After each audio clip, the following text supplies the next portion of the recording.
Hello everybody and welcome to Romanceful's Tarot. I'm about to begin here with a reading. Now this reading is for the 11th of October 2020. Before I do begin, I would like to make an announcement that I am presently reopen for private readings. So if you would like to have a booking, you can contact me at romancefulltarot@gmail.com, or you can look into the description box right below the YouTube video and you will find all the contact information there.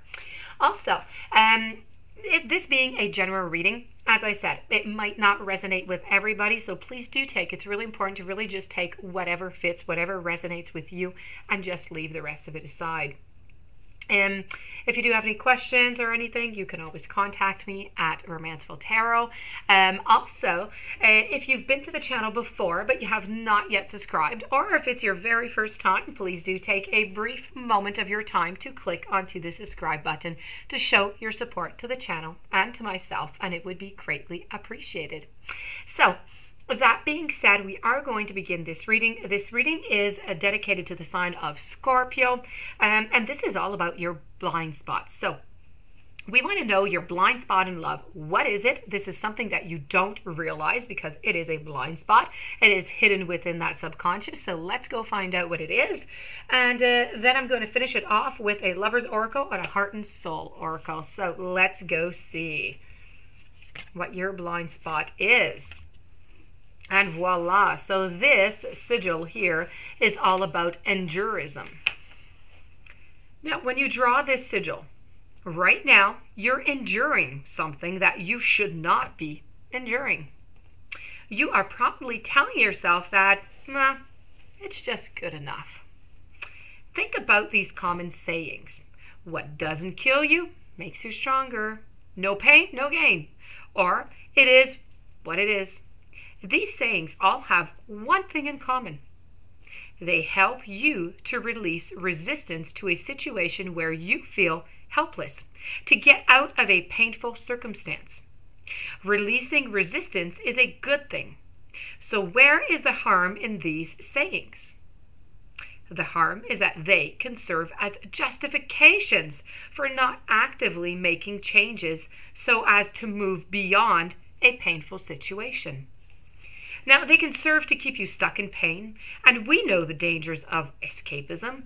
We know the pain of being around a fair-weather friend. We feel the frustration of spiritual bypassing. Many of us have a fairly good grasp of this concept that running away from pain and from things that scare us is not the way to create a fulfilling life. But we do not need to be aware that there is danger, at the other side of the spectrum as well. There is danger in becoming attached to pain, to unwilling to leave it. This endurism is just it's just as unhealthy as escapism, let's put it that way. It is a coping strategy for dealing with the perception that you are helpless to have your needs met. But it is one that ensures that you will spend your life coping with a painful life instead of creating a life for you to enjoy. Now, we believe there is a serious virtue in suffering. We stay in situations and perpetuate situations that are causing us pain so we can feel as though we are good and doing what's right. In endurism, we are, in fact, escaping something. Now, that something is the fear of making a change and the responsibility required to actually make that change. Our ego fears that by making the change that will enable us to progress and reach our joy, we will become a bad person and therefore lose connection with the people and things we want to be connected to.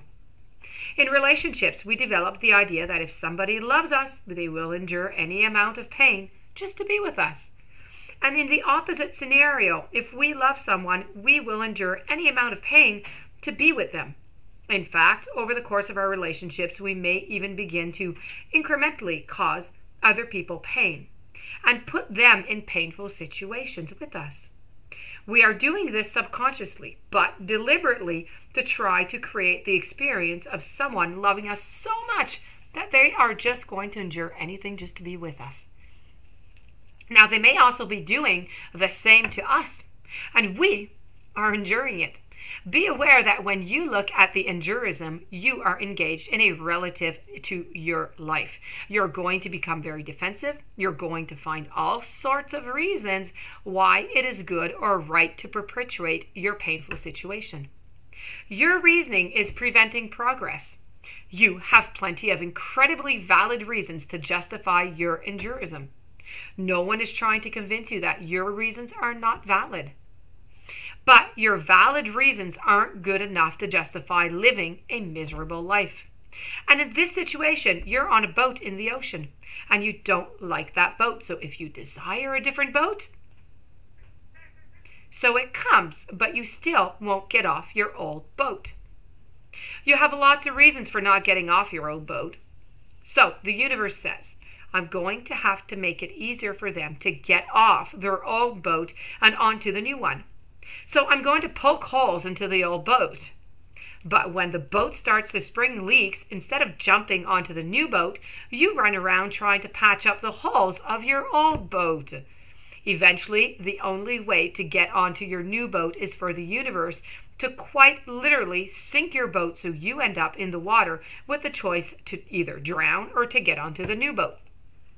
Now, when you have this sigil, become acutely aware of the situation in your life.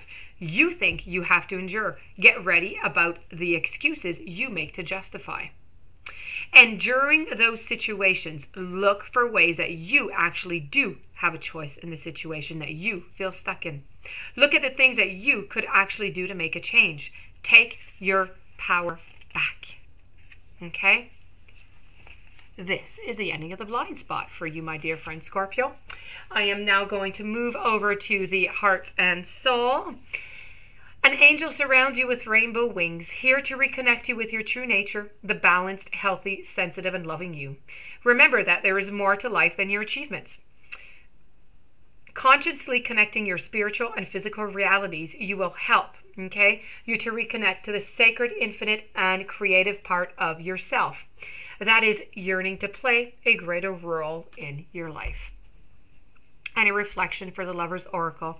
Give each other some space at the moment. Trust and have faith that all will work out for the best. So that being said, this is the ending of this reading. I hope that you enjoyed it. I hope it resonated with you. I hope you'll be able to apply it. I do wish you a fantastic day. Many blessings. If you would like to book a reading or you need some information, romancefulltarot@gmail.com. Please don't forget to subscribe to the channel and have yourself a fantastic weekend. Thank you for being there, and I'll see you soon.